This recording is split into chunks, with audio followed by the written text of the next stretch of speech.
Constance Greenpasture tried to be a good sport about that new plastic manger scene the youth group had bought for the Wildwood True Bible Church of Jesus Christ non-affiliated.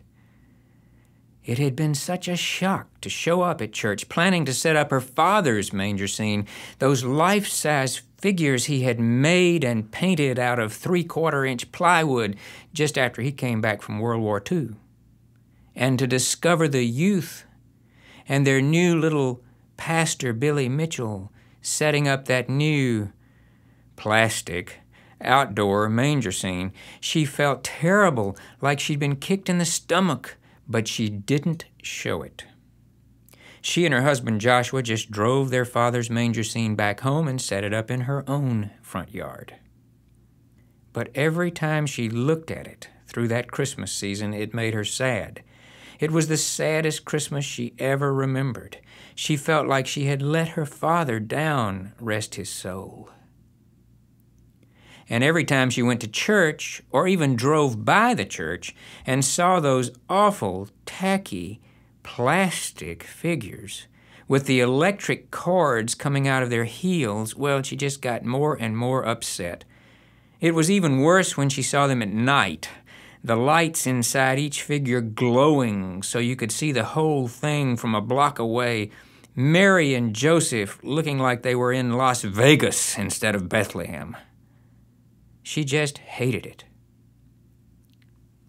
She had to admit, though, that her father's creation looked pretty weather-worn, and so that January, instead of just putting it all back in the attic, she and Joshua finally repaired it.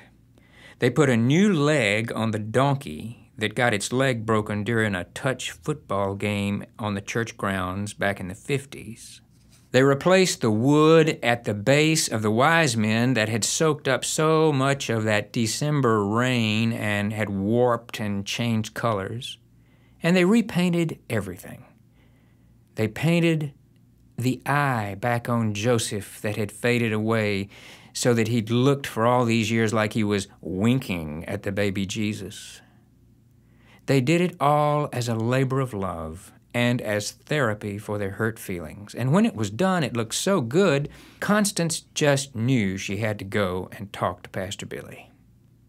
She told him the story of how her father had made that manger scene as a promise to God for bringing him home safely from World War II, and how much a part of the church it had become over the decades. You just couldn't replace something like that. Pastor Billy said he wished he'd known the whole story, wished somebody had told him, but no one knew to tell him because the youth group had bought that new manger scene as a surprise. He agreed with her that it was important. But so was the new manger scene because the kids had worked so hard to buy it. And finally, late that January, a compromise was reached. Like most compromises, it didn't exactly make everyone happy, but everyone could live with it. Every odd year, they would use the Greenpasture manger scene, and every even year, they would use the youth manger scene. That meant that the next Christmas, Constance and Joshua got to arrange the newly restored 3/4-inch plywood figures, and people from all over Wildwood commented on how beautiful they looked. And then the next year, the youth set out their plastic figures with those inner glowing lights. Only that year was the coldest year anybody in Wildwood could remember.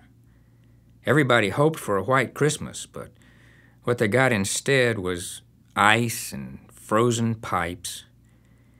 And 3 of those plastic figures, 2 wise men and Joseph himself, just split in half from the cold. And so, from that year on, everything was back to normal, the way it was supposed to be at the Wildwood True Bible Church of Jesus Christ, non-affiliated.